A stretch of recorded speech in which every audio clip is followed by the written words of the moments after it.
Fin décembre 2015, je faisais largement écho du rapport des autorités américaines du département d'État à l'agriculture sur le TTIP, dont les conclusions démontraient que l'Europe serait la grande perdante de l'accord. J'avais alors sommé le président de la Commission européenne et ses commissaires, Mme Malmström et M. Hogan, de fournir des explications publiques suite à ces accablantes révélations. Alors, il y a une bonne nouvelle, c'est que nous avons finalement obtenu gain de cause. D'une part, les responsables européens viendront s'expliquer devant le Parlement européen sur ce rapport et le volet agricole, vraisemblablement le 14 juillet. Et d'autre part, cette audition sera publique et donc retransmise en direct comme je l'avais requis. Il est temps que la question TTIP soit débattue de manière transparente. C'est une question de sincérité envers les citoyens européens et leurs représentants. Pour rappel, le ministère de l'Agriculture américain a rendu public en décembre 2015 son rapport d'évaluation des gains pour les deux parties de ce potentiel accord transatlantique.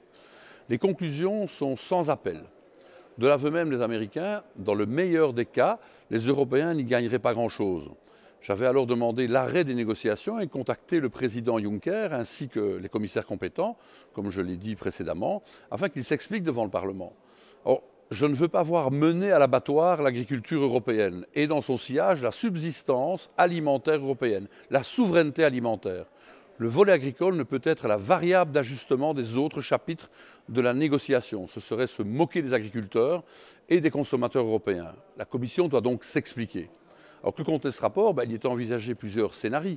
Parmi ceux-ci, l'un faisait la part belle à l'abolition des droits de douane.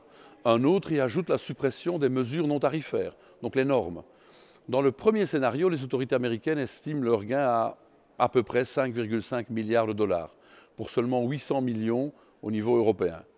En d'autres termes, les bénéfices américains seraient 7 fois plus importants que ceux des Européens. Dans le second, en supprimant donc les mesures non tarifaires, donc en faisant converger les normes de production qui ne sont pas les mêmes, le jackpot pour les États-Unis est encore plus criant, avec près de 10 milliards de dollars. Les bénéfices européens s'élevant, eux, théoriquement, à peine 2 milliards de dollars. Alors, que peut-on espérer de cette audition? De deux choses l'une. Soit la Commission confirme les scénarios américains et donc l'inutilité de signer un TTIP, soit elle dénonce le rapport et fustige en même temps la crédibilité des partenaires commerciaux américains.